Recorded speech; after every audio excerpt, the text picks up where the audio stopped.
Actually, I've decided to go on a trip to Hawaii starting now. I received a call from my husband, who betrayed me and continued to extort money from me. I haven't heard anything about Hawaii. My husband responds to this with a smile on his face. Well, you didn't say anything. Even I need to take a break once in a while, you know. So I decided to unwind in Hawaii. Huh? What about the money? I borrowed your credit card. I'll be living it up, so take care of the payments. I hurriedly checked my wallet. Certainly, my credit card was missing. Hey, what do you mean taking my card without permission? Don't be stingy. Your earnings are mine, and what's mine is mine, right? So I have the right to use it too. Who does he think he is? Some cartoon character? My husband spun arguments that make me want to say just that. When I firmly refused, he responded with a, well, if that's how it is, and the call from him ended. Finally, I began to take action. As a result, my foolish husband is about to experience hell. My name is Grace. I'm a 31-year-old housewife. To be honest, my family is well off. My father runs a company, and my mother is a full-time housewife, and I hold a managerial position at my father's company. To avoid the appearance of nepotism, I took all required exams and presented myself as an unrelated individual with the same surname as the president. Of course, I earned it through both caution and competence. In my early years, my father showered me with affection and generously funded my education. However, upon graduating from college, he pushed me to stand on my own. Initially, he even told me to apply to a different company. Still, as I admired my father's work, I pleaded with him to let me join his company. He reluctantly agreed, promising not to engage in favoritism. Given such circumstances, I moved out of my family home a long time ago and have been living on my own. Motivated by a desire to repay my father, I dedicated myself to work for several years. I found myself in my late 20s without a boyfriend. Whenever I returned home, my mother would express concern, saying, Hey, Grace, it's great that you're working hard, but you should start thinking about your own happiness soon. I'm happy right now with my job. It's not about that. Haven't you thought about marriage? Should I help find someone for you? Mom, why are you so obsessed with marriage? Your dad is quite old-fashioned. If he insists on someone taking over the company, I think it would be better if it were your future husband, not you. We would feel more at ease if you married a wonderful person. While I was slightly shocked by my mother's words, I found myself agreeing. Certainly, my father had never explicitly said, take over the company. It was likely because he naturally assumed it would be a man who would inherit. My father had some old-fashioned beliefs, for sure. Afterward, I decided to find a marriage partner on my own. Despite my mother recommending several arranged meetings, I wanted to choose my life partner myself. I rushed into participating in speed dating events. Even after dating various people, none seemed to click with me. It was during those times that I encountered the man who would later become my husband, Greg Turner. Greg works as a salaried employee in a top-tier company in the same industry as my father. With a gentle smile, he was quite popular at matchmaking events. Greg invited me on a date, and for a year our relationship had no issues. He always paid for our dates and escorted me gracefully. When he proposed, I hesitantly shared the situation at home. Greg, my father is actually the president of a company called T Corp. Huh? T Corp? Isn't that a famous company in our industry? Yeah, and since I'm the only daughter, I was hoping you'd consider it. Greg took a moment to think before responding. Got it. Let's hear what my mom thinks first. Greg's father died when he was in middle school, and he was raised by his mother by herself. We headed to his family's house together and met his mother. Welcome. I've been looking forward to meeting you. His mother, a stylish and lively woman, greeted us. As expected, she was a career woman overseeing a fashion company. When we told her about our marriage plans and that we wanted him to inherit the company, she smiled and said, That's fine. Our family isn't the kind that needs someone to inherit. If you two are happy, that's what matters the most. Thank you so much, Mom. And so the marriage introduction with his mother was concluded. By that time, I had grown to really like my mother-in-law. Your mom is such a wonderful person. She exudes this modern, career-oriented woman vibe, and I find it admirable. Is that so? When she gets mad, she's terrifying. I can't stand up to her. I couldn't help but laugh at Greg, who shrugged his shoulders. Afterward, it was time to visit my parents' house. When Greg informed them of our intentions, my father and mother were more delighted than I had imagined. Grace, you've brought an amazing person. We bless your happiness. That's great, Grace. Greg, take care of our daughter, okay? Greg stood tall and responded warmly to my parents in a refreshing manner. Later, we got married and started living together. My parents gave us a new apartment as a wedding gift. The house was registered under my name. Living in a beautiful city apartment, we thought we'd both work hard and collaborate on household chores. I believed in such an ideal newlywed life. However, that ideal was quickly shattered. Greg unexpectedly quit his job just 1 month after we got married. What do you mean? Quitting your job? Come on, Grace. You're getting a decent salary, and eventually you'll inherit T Corp, right? I was thinking of being a house husband until then. What are you talking about? I don't have any support from my parents. I can't rely on that. With your salary, we'll be fine. Let me take it easy. Despite repeatedly pleading with him to find a job, Greg didn't take it seriously. Instead, he started to resist, saying, I came as their son-in-law, and this is how you treat me? Having felt the need to compromise with such a husband, I asked him to at least take care of the household chores properly. Leave it to me. Since I'm a house husband, I'll handle the housework. Even though Greg said that, his household chores were incredibly sloppy. The rooms were messy, laundry was scattered around, and dinner consisted of supermarket ready-made dishes. In the end, I had to redo everything. One day, unable to endure it any longer, I said, Greg, you're not doing any of the housework properly. I want you to be a bit more responsible. What? I'm doing my best. What's with that attitude? But... Seriously, that's what you call having some moral standards. Is it fun for you to blame a vulnerable house husband like me? Faced with Greg's complaints, I could only sigh. I worked while giving Greg the living expenses, and he handled the household tasks carelessly. This lifestyle continued for a whole year. Around the 1-year mark of our marriage, Greg started asking me for money. Hey, Grace, I'm running short on living expenses.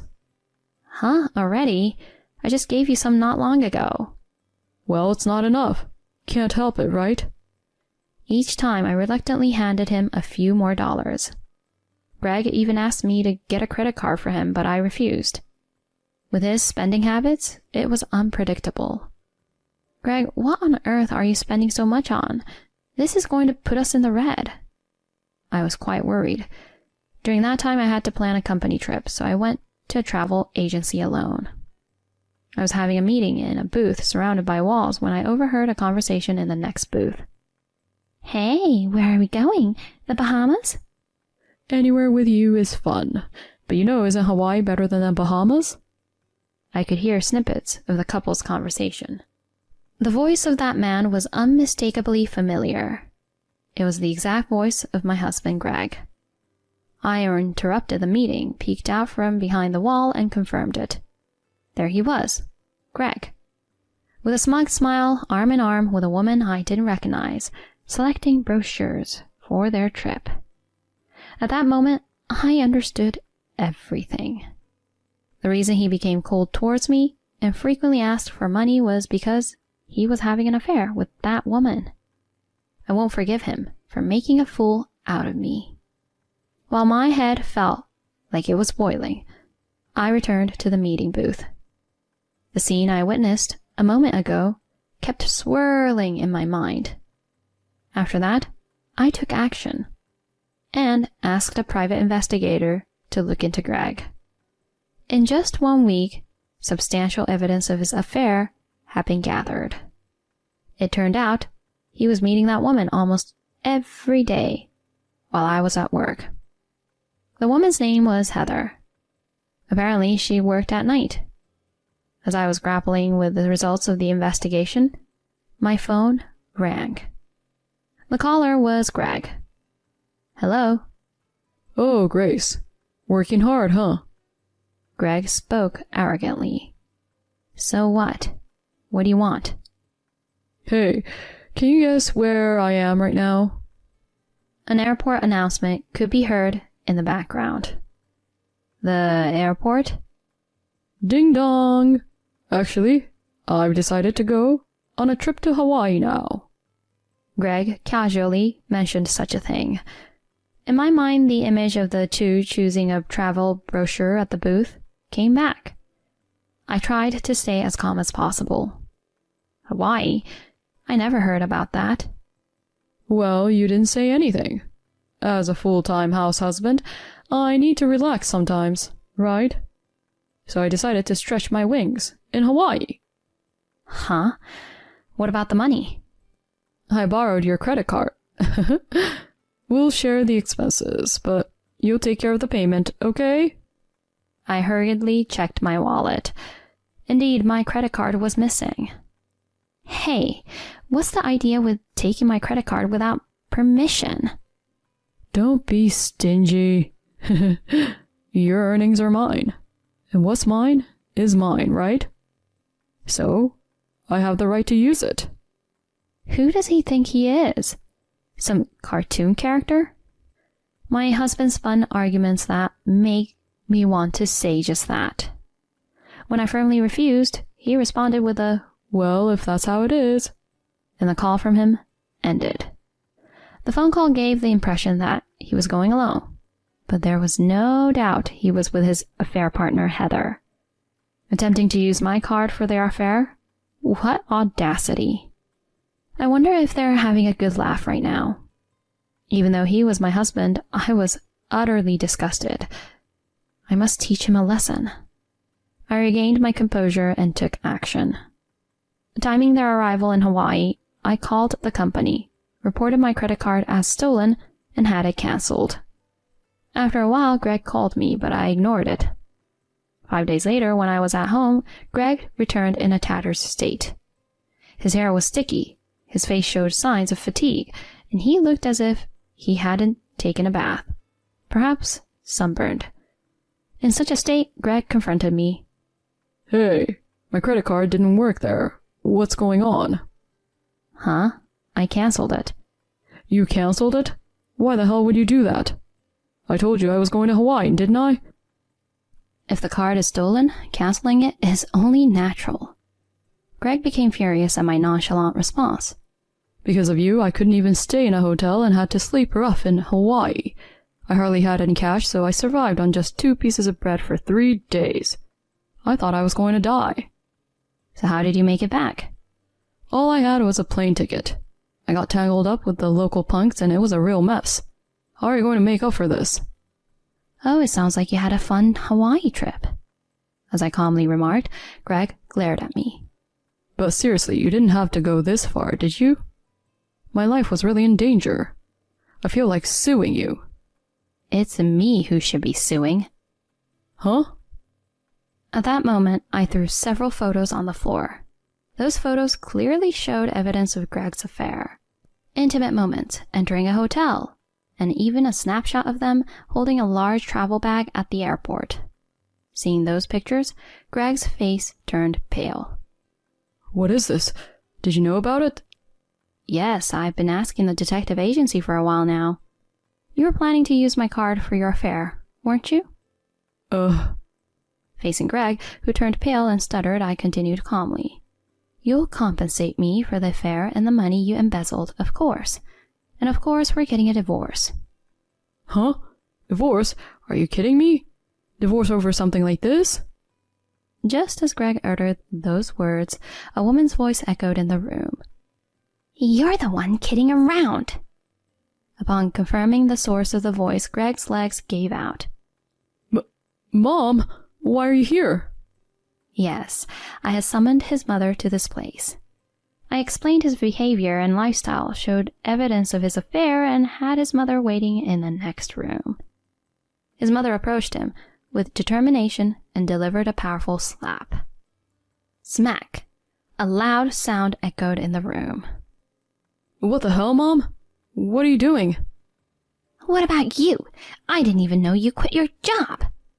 Not only did you become unemployed and rely on Grace, but you also stole her credit card for a cheating trip. What on earth were you thinking?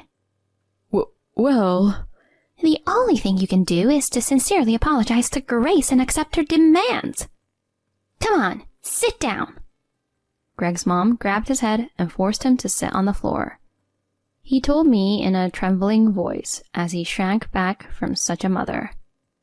Grace, I'm really sorry. It's all my fault. That's right. There's no denying that. At that moment, Greg lifted his head. But please, don't just divorce me. I don't want to lose this life, my position as president of T Corp, or anything else. I'll be a good husband from now on, so please let this incident slide. His mother, without a moment's hesitation, forcefully slapped Greg's head. Seeing him like that, I shouted loudly. Who's going to forgive you, you jerk? I'm definitely divorcing you. Pay the alimony quickly and disappear, you worthless man. The rest is up to hell to decide. No way. Greg cried out in tears and was dragged away by his mother by the scruff of his neck. Later on, the divorce between Greg and me somehow went through. He was ordered by his mother to pay alimony, and the amount he misappropriated totaling $60,000. I also demanded alimony from his cheating partner. She initially claimed she couldn't pay, but when I threatened to take legal action, she borrowed money and paid up. This apparently triggered a breakup between Greg and her. Having depleted his savings due to payments to me, Greg tried to return to his parents' house, but his mother refused. She had completely severed ties with Greg. Now homeless, he reportedly moved into a rundown apartment and is currently job hunting. Even upon hearing this, I feel no sympathy whatsoever. I can only think, serves you right. On the other hand, I am working hard while living alone. Recently, my father told me, You are more capable than I thought. I hope you take over the company in the future. Those words were more than joyful for me. Currently, I have revealed my identity within the company, and I'm undergoing training under my father as a successor. I would like to continue to make my life brighter by never ceasing my efforts.